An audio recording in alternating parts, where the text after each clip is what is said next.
रहम करता है ताकि हम उसके कलाम से मुस्तफ़ीद हों और उसके कलाम को अपनी ज़िंदगी में जगह रखते हुए उसके नाम को इज़्ज़त देने का सबब बने। ये कलाम मेरे और हम सब के लिए रहनुमा है। ये कलाम मेरी और आपकी रहनुमाई करता है। ये कलाम मेरी और आपकी पूरी दुनिया की छांट करता है, काट छांट करके उन्हें संभालता है, उन्हें अच्छे दरख्त बनाता है और उन्हें अपने अच्छे लोग बनाता है। सो मेरे और आपके लिए ये कलाम जिंदगी है और सच्चाई है। तो आए हम अपने खुदा के कलाम में से मुक़द्दस यूहन्ना का पहला ख़त और उसका पहला बाब और उसकी 8वीं और 9वीं और 10वीं आयत को पढ़ेंगे। ये 3 आयतें हैं, 8वीं, 9वीं और 10वीं आयत। पहला यूहन्ना का ख़त है, उसका पहला बाब 8वीं से 10वीं आयत तक खुदा के मुक़द्दस कलाम में से पढ़ेंगे। अगर हम कहें कि हम बेगुनाह हैं तो अपने आप को फरेब देते हैं और हम में सच्चाई नहीं। अगर अपने गुनाहों का इकरार करें तो वो हमारे गुनाहों को मुआफ़ करने और हमें सारी नाराज़गी से पाक करने में सच्चा और आदिल है। अगर कहें कि हमने गुनाह नहीं किया तो उसे झूठा ठहराते हैं और उसका कलाम हम में नहीं है। खुदा की बरकत उसके मुक़द्दस कलाम के पढ़े और सुने जाने पर हो।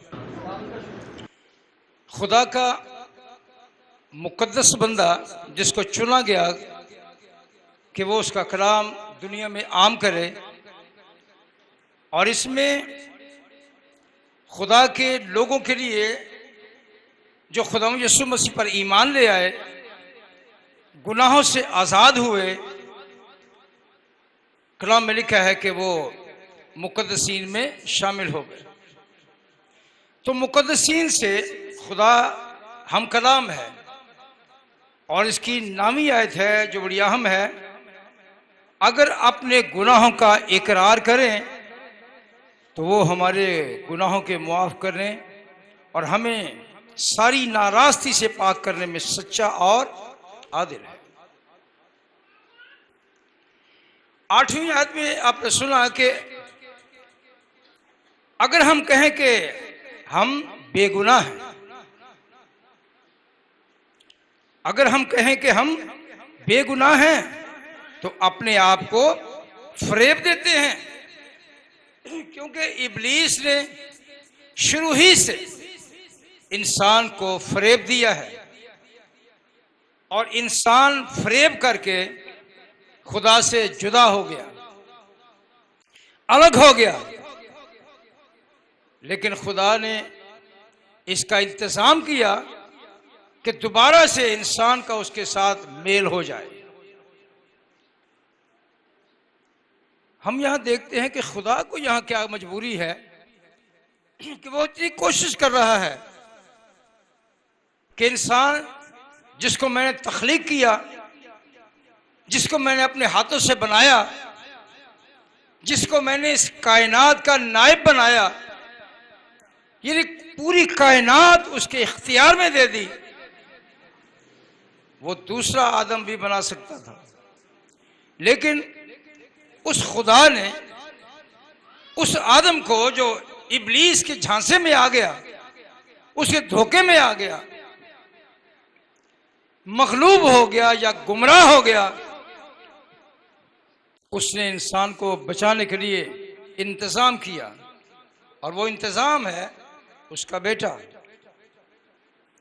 क्योंकि नबी, पैगंबर, मुक़द्दसीन सब के सब इब्लीस का शिकार होते रहे, गुनाहों में मुब्तला होते रहे। बादशाह, काहिन, जहां भी दाव लगा, इब्लीस ने किसी को माफ नहीं किया, बल्कि उन्हें पहले तरकीब दी कि वो इस गुनाह में आए। जब वो आ चुकता तो फिर वो उसे ब्लैकमेल करता। और लोगों का भी यही हाल है, पहले गुनाह के लिए तरकीब देते हैं, उसकी मदद करते हैं, जब वो कर चुकता है तो फिर उसको शिकार करते हैं, ये उसे ब्लैकमेल करते हैं। अजीज प्यारी बहनों, प्यारे भाइयों, खुदा अपने कलाम में साफ साफ फरमाता है, और साफ ये है कि अगर हम कहें कि हम बेगुनाह हैं तो अपने आप को फरेब देते हैं और हम में सच्चाई नहीं। सच्चाई ये है कि दुनिया में रहते हुए हम सिर्फ और सिर्फ अपने निजात दहिंदा पर फख्र कर सकते हैं कि उसने हमारे गुनाहों को हमसे दूर किया है। तो भी हम इंसान होते हुए कमजोर हैं, कहीं ना कहीं खता होती है। कलाम में लिखा है, कलाम की कसरत खता से खाली नहीं। आप जितना ज्यादा बोलते हैं वहां कहीं ना कहीं गलती करते हैं, और गलती को खता बोलते हैं, लेकिन लोग गुनाह को भी खता ही बोलते हैं। गुनाह में और खता में बड़ा फर्क होता है। गुनाह सोची समझी स्कीम होती है, एक मंसूबे के तहत गुनाह किया जाता है, लेकिन खता बात बढ़ जाए कम हो जाए खता हो जाती है, यानी कि अपने निशाने से हट जाते हैं। तो कलाम इस बात की वजाहत करता है 9वीं आयत में, अगर अपने गुनाहों का इकरार करें तो वो हमारे गुनाहों के माफ करने और हमें सारी नाराजगी से पाक करने में सच्चा और आदिल है। सच्चा भी है, आदिल भी है, यानी इंसाफ करने वाला है। आदिल का मतलब है इंसाफ करने वाला, जो काजी या जज इंसाफ की कुर्सी पर बैठा हुआ है और उसको पता है कि मुझे इंसाफ के लिए यहां मुकर्रर किया गया है, मेरी ये तनख्वाह है और मेरी ये इज्जत है, मेरा ये ओहदा है, लेकिन इसके बावजूद भी डंडी मारते हैं और अपने हिसाब से जहां शिकार बड़ा मिल गया उसके हिसाब से इंसाफ कर दिया, तो ये इंसाफ नहीं बल्कि इंसाफ का खून है। तो कलाम में लिखा है कि खुदा आदिल और मुनसिफ है। वो ऐसा आदिल है कि जब गुनहगार उसके हुजूर में मान लेता है कि खुदा मैं खताकार हूं, मुझसे खता हुई है, मैंने तेरे कलाम को जानते हुए भी खता की है, लेकिन जानबूझ के या मनसूबाबंदी से नहीं की, मुझे मुआफ कर दे, तो वो मुआफ करने के लिए तैयार है। वजह क्या है कि उसने उसका फिदिया दिया हुआ है, उसके लिए उसने अपनी जान दी हुई है, और वो नहीं चाहता कि कोई शख्स भी रास्तबाजी में आके नाराजगी का शिकार हो जाए, रास्तबाजी से हट जाए। और अगर ऐसा होता है तो फिर लोगों के सामने भी इस बात का इकरार होता है, जिससे इब्लीस खुश होता है। फिर कहते हैं बड़ा रास्तबाज बना फिरता था, बड़ी रास्तबाज बनी फिरती थी। देखा ना, फिर इब्लीस का काम है ब्लैकमेल करना, तो खुदा के लोगों का काम है इससे बचना। जब हम बचने की कोशिश करेंगे तो लिखा है कि वो बचा सकता है। किसी ने मिसाल दी कि कोई आदमी डूब रहा था और बाकी देख रहे थे उसको डूबते हुए, यानी किसी को तैरना नहीं आता तो उसको बचा सके। एक शख्स आया जिसको तैरना आता था, उसने पानी में छलांग मारी और उसे बचा लिया। लब्बे लुबाब ये है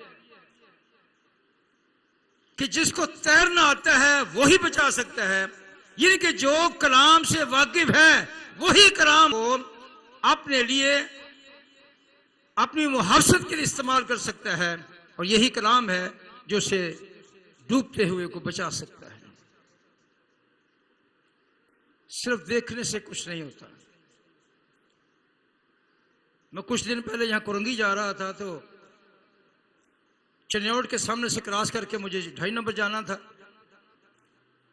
तो इस नाले पे बहुत रश था, बहुत रश। जो आता था गाड़ी खड़ी करता था, नाले की तरफ देखना शुरू कर देता था, रश लग गया। मुझे इस बात का खासा तजर्बा है। यहाँ बड़े बड़े काम होते हैं, जब रश होता है तो लोगों के बटवे भी निकल जाते हैं, लोगों के मोबाइल निकाल लेते हैं, वहीं वो घूम रहे होते हैं।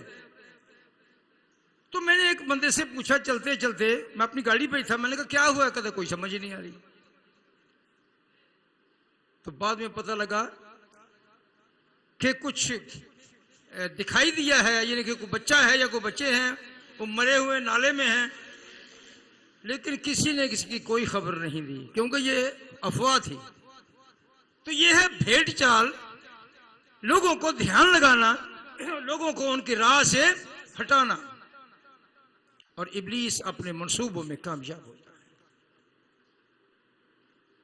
कभी भी ऐसा वाकया हो तो उस वाकये में आप इस बात पर गौर करें कि आप ना तो वो कुछ कर सकते हैं जिसकी जरूरत है कि वहां छलांग मार के किसी को बचा लें, और अगर आप रश करते हैं तो जो बचाने वाली गाड़ी आती है, जो बचाने वाले लोग आते हैं, उनको कम से कम परेशानी जरूर होती है।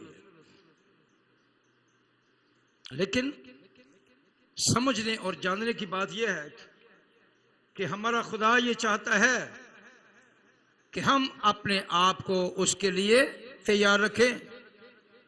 खता किसी वक्त भी हो सकती है, लेकिन गुनाह से बचना है। गुनाह से बचना मेरा और आपका काम है, मुकद्दसीन का काम है। इब्लीस तो उलझाता है, वो तो सब्ज बाग दिखाता है, वो तो चमक दिखाता है, लेकिन जो समझदार होते हैं वो उसके झांसे में नहीं आते, वो उससे मगलूब नहीं होते, और वो अपने खुदा के पीछे चलते हुए कामयाब जिंदगी गुजारते हैं। ये कम होते हैं। इसीलिए कलाम में लिखा है ना कि तू किसी बात का लालच ना करना। तो लालच गुनाह की जड़ होती है। जब गुनाह हो चुकता है तो खता लाजिम है कि हो, लाजिम है। अब जब कोई शख्स भी अपने गुनाह से तौबा कर लेता है, खुदा यीशु मसीह के कलाम के मुताबिक अमल करने लग जाता है, तो फिर होशियार रहे कि इब्लीस और उसके क्रिंदे जिसने तौबा की हुई है उसके पीछे लग जाते हैं, गिराना चाहते हैं। कोई काम भी हो सकता है, रुपया पैसा भी हो सकता है, औहदा भी हो सकता है, अंदर बाहर का चक्कर भी हो सकता है, बहुत कुछ हो सकता है कि वो किसी ना किसी तरह से किसी को गुमराह करे। जब वो गुमराह कर लेता है तो खुश होता है ना, कहता है यही तो मेरा मकसद था जिसमें मैं कामयाब हूं। आपने देखा, आपने सुना, पढ़ते हैं कि नबियों को भी इब्लीस ने मगलूब किया है, नबियों पर भी गालिब आया है, नबियों से झूठ बुलवाया, सबसे नहीं लेकिन ज्यादा से। उनको लालच की तरफ ले गया, उनको गुमराह किया, और उनके ओहदे से गिरा कर फिर वो खुश होता है। ये हुआ ना काम, ये लिखे वो अपनी दौड़ में कामयाब है। तो हम भी उस वक्त अपनी दौड़ में कामयाब होंगे जब हम मसीह यीशु के नक्शे कदम पर चलेंगे, उसके मुताबिक चलेंगे। तो इसके मानी ये होंगे कि हमने अपने महफूज करने वाले के पीछे चलना है, और वही हमें बचा लेने की कुदरत रखता है। तो आए हम देखते हैं ज़बूर 129 उसकी पहली आयत से चौथी आयत तक देखें कि खुदा अपने लोगों से क्यों हम कलाम होता रहा है, क्यों बचाना चाहता है। आखिर इंसान ही है जिसको वो बचाना चाहता है। इसकी वजह क्या है? इसकी वजह कलाम मुकद्दस में मौजूद है कि खुदा ने इंसान को अपनी शक्ल शबी पर पैदा किया। अब वो नहीं चाहता कि वो इब्लीस का आलाकार बन जाए, इब्लीस के काम करने लग जाए। उसने इंसान को इसलिए बनाया था कि उसके खुदा के साथ रफाकत रहे, खुदा उससे गुफ्तगू करता रहे, अपने मंसूबे बनाता रहे, उसको बताता रहे करना क्या है, और वो इन कामों में मगर रहे। ज़बूर 129 पहली आयत से चौथी आयत तक खुदा के मुकद्दस कलाम में से पढ़ते हैं। इस्राएल अब यूं कहे, उन्होंने मेरी जवानी से अब तक मुझे बार बार सताया। हाँ, उन्होंने मेरी जवानी से अब तक मुझे बार बार सताया, तो भी वो मुझ पर गालिब ना आए। अलवाहों ने मेरी पीठ पर हल चलाए और लंबी लंबी रेगारियाँ बनाई। खुदावंद सादिक है, उसने शरीरों की रस्सियाँ काट डाली।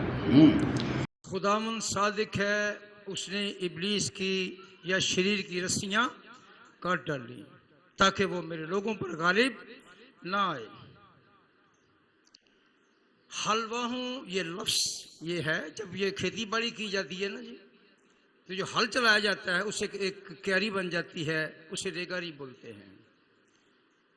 बहुत कुछ है जो हमारे इस्तेमाल में नहीं, तो हमें पता नहीं चलता कि ये लफ्ज़ क्या है। रेगारी, पहले एक हाथ चलता, दो बैल होते थे या दो जानवर होते थे, एक ही रेगारी बनती थी। फिर बाद में मशीनें या ट्रैक्टर आ गए, फिर उसके बाद 12 से 14 वो होती हल्लें, जिसको हल बोलते हैं, वो ऐसे चलाते हैं, वो 2-4 चक्कर लगाता पूरी पैली को या पूरे खेत को है? क्या करते? वो पूरे खेत को जोतता, पूरे खेत में हल चल जाता है। मशीन है जी। अब उससे कई बड़ी बड़ी मशीनें आ गई हैं, लेकिन यहां कहने का मकसद है, आपने सुना, अब इस्राएल कहे, उन्होंने मेरी जवानी से अब तक मुझे बार बार सताया। कौन कहे? इस्राएल। इस्राएल का मतलब है वो शख्स जिसमें मकर ना हो। जिसमें मकर है वो इस्राएल नहीं। खुदा ने याकूब का नाम तब्दील करके इस्राएल रखा। नाम उसका क्या है? याकूब। तो याकूब के मानी है धोखा देने वाला, अड़ंगा मारने वाला, आपके काम में बिला वजह मुदाखलत करने वाला, ये याकूब है। खुदा ने उसका नाम ही तब्दील कर दिया। उसका नाम क्या रख दिया? इस्राएल। इस्राएल। कोई बंदा अपना मजहब छोड़ता है तो लोग उसका नाम तब्दील कर देते हैं, है? इससे बड़े सवाल पैदा होते हैं। बड़े सवाल मैं करता रहा हूं, आज भी कर सकता हूं खुदा के पाक फजल से। लेकिन मौके की नज़ाकत ये है कि हम अपने कलाम को सामने रखें, इस पर फोकस करें। इस्राएल जिसमें मकर ना हो। इस्राएल अब कहे, उन्होंने मेरी जवानी से अब तक बार बार मुझे सताया। फिर कहते हैं, हाँ, उन्होंने मेरी जवानी से अब तक मुझे बार बार सताया। हलवाहों ने मेरी पीठ पर हल चलाए और लंबी लंबी रेगारियां बनाई। खुदावंद क्या है जी? सादिक है। खुदा सच्चा है। जैसे इस्राएल सच्चा है, इसा खुदा सच्चा है। इस्राएल वो है जिसमें मकर ना हो, गुनाह ना हो, फरेबकारी ना हो। कौम इस्राएल है, लेकिन उनमें भी बड़े बड़े मक्कार पैदा हुए, उनमें भी बड़े बड़े जादूगर पैदा हुए, उनमें भी बड़े बड़े हरामकार पैदा हुए, उनमें भी बड़े बड़े बदमाश पैदा हुए, उनमें भी बड़े बड़े इब्लीस के लोग पैदा हुए। तो क्या सारा इस्राएल जो इस्राएल से पैदा हुआ है वो खुदा का बंदा कहलाएगा? ऐसा है, लेकिन खुदा उसकी सजा भी देगा। हम बादशाहों को देखते हैं, इस्राएल के बादशाहों को देखते हैं जिन्होंने अन्नी पा दी थी। उन्होंने इब्लीस को ठीक से खुश किया, हर काम। यानी कि उन लोगों ने ना सिर्फ ज्यादा औरतें की, बीवियां की, खुदा के हुक्म को तोड़ा, बल्कि उन औरतों के लिए मंदिर बना दिए, देवी देवताओं की पूजा करने लग गए। खुदा ने कहा था कि तू मेरे हुजूर किसी माबूद को ना मानना, किसी की शक्ल छवि ना बनाना। लेकिन जिनका नाम इस्राइल है वो क्या कर रहे हैं जी? वो तो खुदा की तहकीर कर रहे हैं। लेकिन फिर खुदा ने छोड़ा किसी को नहीं, सबको मजा चखाया, माफ तो कर दिया। कलाम में लिखा है बच तो जाएंगे लेकिन जलते जलते, बच तो जाएंगे लेकिन जलते जलते। किसी ने जले हुए की, किसी आदमी को जले हुए की शक्ल देखी कभी? किसी ने देखा कभी? और किसी ने देखी? कोई आदमी जल गया हो और वो बचा लिया गया हो तो वो अचानक अपनी बीवी के सामने आ जाए तो बीवी का त्राल निकल जाता, आ कीजिए, हालांकि कोल ही होंगे। अगर बीवी जल गई है तो बंदा कितने सामने होते आ जाए किसी तरीके नाल ते बंदे का त्राल निकल जाता, आ की शायद। तो अगर अचानक लोगों में आ जाए या अचानक किसी के सामने आ जाए तो लोग तो हवास बखास्ता हो जाते हैं। लिखा है बच तो जाएंगे मगर जलते जलते। बच तो गया है लेकिन शक्ल बिगड़ गई है। खुदा ये चाहता है कि हम अपने खुदा के साथ संजीदगी से चलें, हर चीज की समझ रखते हुए, हर चीज को जानते हुए। कौन है जो कि खुदा के लोगों को मगलूब कर सकता है? गुनाह, इब्लीस। लेकिन अगर बचना चाहें तो कोई मामला नहीं कि बच नहीं सकते, बच सकते हैं और खुदा के रास्तबाजों में शरीक रह सकते हैं। आए हम थोड़ा आगे बढ़ते हैं। इब्रानियों के नाम पौलुस रसूल का खत है, उसका 6वां बाब और उसकी 10वीं आयत को देखते हैं कि खुदा कैसे अपने लोगों के साथ हम कलाम होता रहा। वजह क्या है? वजह यह है कि उसके लोग उसके साथ वफादारी करें और हमेशा की जिंदगी उससे हासिल करके उसके नाम को इज्जत देने का सबब बने। इब्रानियों का खत है 6वां बाब और उसकी 10वीं आयत है। इसलिए कि खुदा बेइंसाफ नहीं जो तुम्हारे काम और उस मोहब्बत को भूल जाए जो तुमने उसके नाम के वास्ते इस तरह जाहिर की कि मुकद्दसों की खिदमत की और कर रहे हो। मुकद्दसों की खिदमत की और कर रहे हो। मुकद्दसों की खिदमत खुदा के लोग तंदई से करते रहे, यानी कि मुकद्दस पौलुस, सिलास और जितने भी खुदाम यीशु मसीह के रसूल खिदमत के लिए निकले, कलीसियाएं जो खुदाम यीशु पर ईमान लाकर एक ग्रुप बनता, वो उनकी मामनत करते, हर तरह से उनको देखते, संभालते, उनकी सेहत का ख्याल रखते, उनके आराम का ख्याल रखते, उनके रुपए पैसे का ख्याल रखते, उनके खर्चे का ध्यान रखते। और लिखा है कि इस तरह से वो खुदा के लोगों की खिदमत करते रहे और इस खिदमत का सिला उनको मिलता है। आप कोई भी काम करें, अच्छा या बुरा, उसका रिजल्ट आपके लिए मौजूद है। ये नहीं कि अच्छा करें तो बुरा हो जाता है। हम लोग अक्सर सुनते हैं हथ गांह करने पिछा हो जाता है, साढ़े तो किसी टूणा कर छड़िया, साढ़े तो हांडी फेर छड़ी। मैं कहता हूं कि अब गौर करें आपने किया क्या है।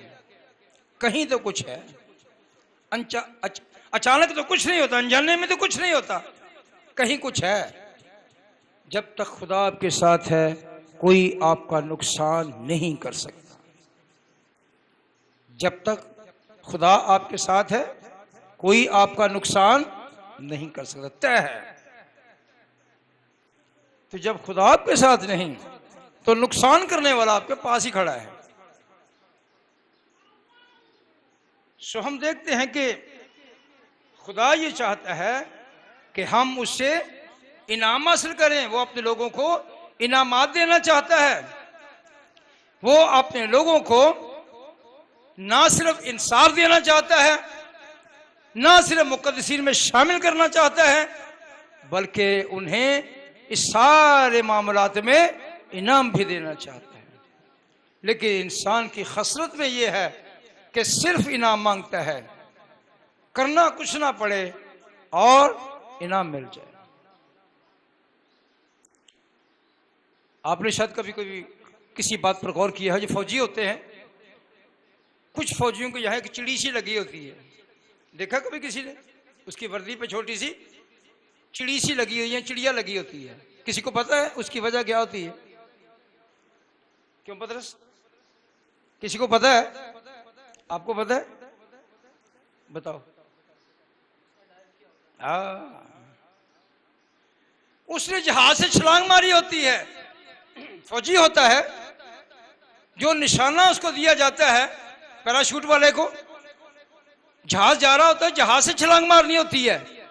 वो पैराशूट खुलता है नहीं खुलता, उसका काम है ऑर्डर को ओबे करना और चलते जहाज से छलांग मारना। बहुत से लोग दरख्तों पे अड़ जाते हैं, वहीं पे अपनी जान दे देते हैं। बहुत से लोग पानी में गिर जाते हैं, पहाड़ों में गिर जाते हैं, खाइयों में गिर जाते हैं, मैदान में गिर जाते हैं, दरिंदों का शिकार हो जाते हैं। लेकिन जब वो अपने इस सारे मामला से पार आते हैं, मकसद हासिल करके, तो फिर उनको सलूट किया जाता है। फिर वो नहीं करते, बल्कि उनके अफसरों को सलूट करते हैं। जो जनरल होते हैं, इन लोगों पर इतना फख्र करते हैं कि दो दो हाथों से उनको सलूट करते हैं और फिर पास बुलाकर इनामात के साथ वो चिड़िया लगाते हैं। वो चिड़िया उसकी निशानी होती है कि इसने मौत को बड़े करीब से देखा है अपने मुल्क के लिए। हालेलुया! अपने मुल्क के लिए। तो हमारे या चिड़िया की जरूरत तो नहीं है, लेकिन हमारे दिल के ऊपर लिखा हो कि हम खुदा के लोग हैं। खुदा इसी पता करेगा ना, उसके लोग इसी से पता करेंगे। और बड़ी मिसालें दी जा सकती है। सो कहने का मकसद यही है, खुदा ये चाहता है कि मैं और आप इस कलाम से ना सिर्फ तक़वियत पाएं, बल्कि उसके मुताबिक चलकर उसे अपनी जिंदगी में जगह दें। आए एक हवाला देखते हैं, दूसरा तीमुथियुस का खत है जो मुकद्दस पौलुस ने तीमुथियुस को दिया। दूसरा तीमुथियुस और उसका चौथा बाब और उसकी 8वीं आयत है। इनाम देखते हैं कि खुदा अपने काम करने वालों को इनाम देता है। आपने ऐसे लोग भी देखे होंगे जो लिखते हैं डॉक्टर, वो एक दिन भी किसी यूनिवर्सिटी कॉलेज में किसी ट्यूटर के पास नहीं गए होते, तो उनके पास डॉक्ट्रेन होती है। क्या लिखते हैं वो? डॉक्टर। मैंने कहा जी 4 दिन जरा डॉक्टरी की जो किताबें तो पढ़ें, किसी डॉक्टर के पास बैठे, आपको होश आ जाए कि डॉक्ट्रेन होती क्या है। इतनी इतनी मोटी मोटी किताबें जब पढ़ती हैं, वक्त देना पड़ता है, लेकिन वो बड़े सीना तान कर कहते हैं मैं क्या हूं? डॉक्टर। डॉक्टर कहने से नहीं होता है, कोई किसी तरह का होता है, कोई किसी तरह का होता है। जिसने कुछ नहीं किया, अगर उसको इनाम दिया जाए तो उसको तो खुद ही शर्म से डूब मरना चाहिए कि किया तो मैंने कुछ भी नहीं, इनाम मुझे इतना बड़ा मिल गया है। लेकिन यही कहूंगा कि उस आदमी को शर्म करनी चाहिए कि जब मैंने कुछ किया ही नहीं तो इनाम काहे का है? इनाम किसका? ये चिड़िया किस चीज की निशानी है जी? उसने मौत को देखा है। अपने मुल्क के लिए, अपने मुल्क की दिफा के लिए खुदा ने अपने लोगों को इनाम क्यों देने का वादा किया है? कि वो उसके कलाम पर अमल करने वाले हों, जिन्होंने उसके लिए अपने सर कटवाए, जिन्होंने उसके लिए अपने जिस्मों को मौत के हवाले कर दिया है। आपने सुना जब इंजील सुनाने वाले लोग होते थे जो सुनने वाले नहीं होते थे, जो उनके खिलाफ होते थे, उन्हें तरह तरह से मार देते थे। ऐसे ऐसे मैंने खुदा के खादिम देखे हैं। मैं खादिम टंडेल को जानता हूं, हिस्ट्री में उनका नाम है। बाइबल को वो इकट्ठा कर रहे थे, लिख रहे थे, मुकम्मल कर लिया था अपना काम। लेकिन जब इंग्लैंड को पता चला कि ये मामला हो गया है, तो उसको शोलों में ऐसे बांध के लकड़ी के साथ जला दिया, खाक कर दिया इसे। तो क्या टंडेल मर गया है? क्या खुदा के लोग मर जाते हैं? लोगों ने तो मार दिया, उसे जला दिया। फिर ऐसे ऐसे खुदा के लोग जिनको मार के जानवर की खाल में सी के धूप में छोड़ दिया, और खाल का काम है अकड़ जाना, इकट्ठा हो जाना। बड़ी बड़ी अज़ियत दे दी है लोगों को, बड़ी बड़ी। लेकिन लिखा है कि जिनको लोग अज़ियत देकर मार देते कि शुक्र जान छूटी, लेकिन खुदा के हुजूर में उनका बड़ा रुतबा होता है, बड़ा नाम होता है। हम उसे शहीद नहीं कहते, हम उन्हें मुकद्दसीन कहते हैं। वो कहते हैं जरा मर गया शहीद, जरा नस गया वो गाजी। पढ़िए जरा। दूसरा तिमुथियुस का खत है, 4 बाब और उसकी 8वीं आयत है। आइंदा के लिए मेरे वास्ते रास्तबाजी का वो ताज रखा हुआ है जो आदिल मुंसिफ यानी खुदावंद मुझे उस दिन देगा, और सिर्फ मुझे ही नहीं बल्कि उन सबको भी जो उसके हुजूर के आरज़ूमंद हैं। सिर्फ मुझे ये इनाम नहीं मिलेगा, किनको मिलेगा? जिन्होंने उसके लिए मेहनत की है। हम बात करते डरते हैं, बल्कि दूसरों को भी डराते हैं। बड़े जालिम लोग जे बाबा पता इस गल बाहर नहीं करनी किसी नाल, ईवन कि अपनी बीवी ने भी नहीं करनी। ये किसी और ना कर छड़े, खतरा हो जाएगा। जला देते हैं लोग, मार देते हैं लोग। क्यों जला देते हैं, क्यों मार देते हैं? वो सच्चाई के खिलाफ होते हैं। वो सच्चाई को नहीं जानते कि सच्चाई है क्या। सच्चाई, अदल, इंसाफ जिसके हाथ में है वो वादा करता है, मैं तेरे साथ हूं। कोई तुझे मार भी दे तो भी तू जिंदा रहेगा, इसलिए कि मौत और जिंदगी मेरे इख्तियार में है, मैं देता हूं। बड़े बड़े बुज़दिल पैदा हुए और बड़े बड़े दिलेर पैदा हुए। हम दूसरी बातों में तो बड़े दिलेर होते हैं, लड़ाई झगड़े, गाली गलोच में, कब्जों में। जगह किसी की है, कमजोर है, जगह पे कब्जा कर लिया, बड़े दिलेर होते हैं। गुंडे रखे होते हैं, बदमाश रखे होते हैं, अपना पता ही नहीं कि अपनी हवा किस वक्त निकल जानी है और उस पर कब्जा किसी और का हो जाना। खाम खा मुजरिम बन गए, खाम खा मुजरिम बन गए। लेकिन यहां देखिए खुदा वादा करता है इनाम देने का। आइंदा के लिए मेरे वास्ते रास्तबाजी का वो ताज रखा हुआ है। क्या लिखा है? आइंदा के लिए, आइंदा जहां, आइंदा के लिए मेरे वास्ते रास्तबाजी का वो ताज रखा हुआ है जो आदिल मुंसिफ यानी खुदावंद मुझे उस दिन देगा, और सिर्फ मुझे ही नहीं बल्कि उन सब को भी जो उसके ज़हूर के आरज़ूमंद हैं, उसके ज़हूर के यानी कि उसके आने के मुंतज़िर हैं।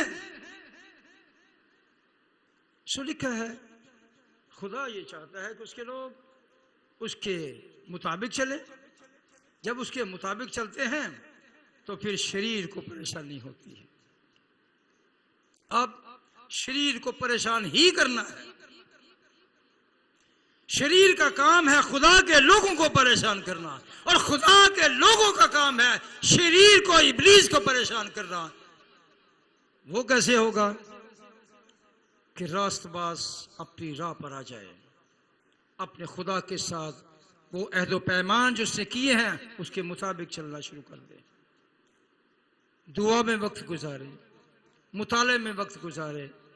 मोबाइल पे हम घंटों लगे रहते हैं, थकते नहीं हैं। बाइबल पे 2-4 आयतों के बाद नींद आना शुरू हो जाती है, ठप के परा मार रहे आ पई ये की लबद है। लेकिन जिनको चस्का लग जाता है ना फेसबुक का, जिनको चस्का लग जाता है यूट्यूब का, या जिनको चस्का लग जाता है इंजील मुकद्दस या बाइबल का, हिस्ट्री का, किताबें पढ़ने का, हर चीज का एक चस्का है, मजा लग जाता है, उसको इश्क हो जाता है उसके साथ, फिर वो कुछ भी करे वो ही करेगा। इसलिए कि इसमें हमेशा की जिंदगी मौजूद है। मैं और आप, मैं तनकीद नहीं कर रहा, ये नुक्ताचीनी नहीं कर रहा, बताना ये चाह रहा हूं। अंदाजा और इंसाफ आपने खुद करना है कि हम कैसे और कितना वक्त ज़ाया करते हैं। क्या ये वाकई ठीक हो रहा है? अगर कोई मुताला करता है, पढ़ता है, तो उसकी तो बात ही अलग है। तो हम बगैर किसी मुताले के, बगैर किसी वजह के जागते रहते हैं, फिर सारा दिन सोने की कोशिश करते हैं, बार बार नींद ही आती रहती है। खुदा यीशु ने कहा सोने वालों से जागो, और क्या कहा किरण बहन? जागो और फेसबुक देखो, जागो और यूट्यूब पे आ जाओ, ये कहा। उसने कहा जागो और दुआ करो। वो कहते जागते रहो सारी रात, या देखो ए देखो ए देखो, चलते ही रहता है। उसमें पढ़े लिखे अनपढ़ की बात नहीं, सबको समझ आ रही होती क्या हो रहा है। अगर कुछ काम चल रहा है अंग्रेजी में चल रहा है ना जी, अंग्रेजी की जुबान दी समझ नहीं आ रही, होने वाले समझते नहीं, होगी रहा, बल्ले बल्ले क्या बात है। लेकिन याद रहे कलाम में लिखा है जो कुछ ऐसा देखा है उसका भी हमें हिसाब देना पड़ेगा। कितना वेख्या जी, किथे वेख्या जी, फिर कह नहीं सकते जी नहीं मैं नहीं वेख्या, उसके पास सारे हल है। आए हम इसी हवाले को जिससे हमने शुरू किया आते हैं। पहला यूहन्ना का खत है, उसका पहला बाब है और इसकी नामी आयत देखते हैं। अगर अपने आप को इस पर गौर करना है कि अपने आप को कैसे हमने कवर करना है और कलाम के मुताबिक लाना है। अगर अपने गुनाहों का इकरार करें तो वो हमारे गुनाहों के मुआफ़ करने और हमें सारी नाराज़गी से पाक करने में सच्चा और आदिल है। हम आदिल मुनसिफ के पास आते हैं जो हमें बचा लेने की कुदरत रखता है। खुदा मुझे और आपको अपने कलाम के वसीला से बड़ी बरकत बख्शे। आएँ अपने सरों को झुकाएं और दुआ करें। खुदा ये चाहता है कि हम इस कलाम की रोशनी में उसके नाम को इज्जत देने का सबब बने और इब्लीस की सारी तासीरों को शर्मिंदा करें। आएँ अपने सरों को झुकाएं और दुआ करें। जलाल में रहने वाले खुदा यीशु मसीह में बुजुर्ग आसमानी बाप, हम दिल की गहराइयों से तेरा शुक्र करते हैं कि तू सच्चा आदिल खुदा है, तू अजीम खुदा है। तू खुदा अपने बेटे यीशु के वसीला से सारी कायनात से प्यार करता है और गुनहगारों को ये तौफीक बख्शता है कि वो अपने गुनाहों से तौबा करके तुझे खुदा अजीम के कदमों में आ जाएं और हमेशा की ज़िंदगी हासिल करें।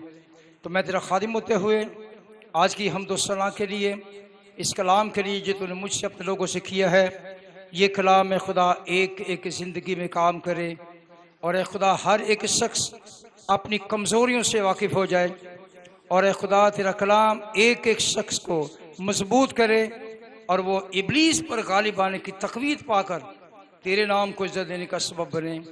इन तमाम अजीज़ों के लिए जो आए हैं, इनको, इनके बच्चों को, इनके माँ बाप को तेरे हाथों में सौंपते हुए मिन्नत करता है खुदा, सबको अपनी कुर्बत मिले और बरकत दे। खुदा इनके घरानों को अपने हाथों में ले, हर तरह की कमियां दूर हो जाएं और खुदा तेरे कलाम को तुझसे हासिल करके बरक़ात को हासिल करके तेरी शुक्रगुजारी करें। तालीम और तरबियत के लिए मिन्नत करता हूँ ए खुदा, इन बच्चों की तालीम और तरबियत तेरे फजल से हो खुदा, और ये बच्चे कामयाबियाँ देखें और माँ बाप तेरी शुक्रगुजारी करें और हम सब मिलकर तेरे नाम को इज्जत दें।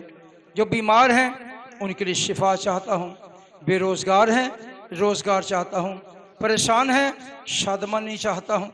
ए खुदा कलीसिया को बरकत दे, सारी कलीसियाओं को बरकत दे, खादमों को बरकत दे। खुदा तेरे खादम तेरे कलाम के मुताबिक तेरे कलाम को तेरे लोगों में पहुंचा कर खुदा उन्हें नसीहत करके उन्हें मोटिवेट कर सकें कि वो अपने गुनाहों से दूर रहें, और खुदा उन खताओं से भी जो उलझा सकती हैं, उन गुनाहों से भी जो उलझा सकते हैं, दूर रहें और तेरी कुर्बत में रहकर इब्लीस को शर्मिंदा कर सकें। मुल्क पाकिस्तान पर खुदा तेरी बरकत चाहता हूँ, रहम चाहता हूँ। दुनिया भर में मुकद्दसीन के लिए खुदा बरकत चाहता हूँ। हर तरह के प्रोसिक्यूशन से अपने लोगों को महफूज करना।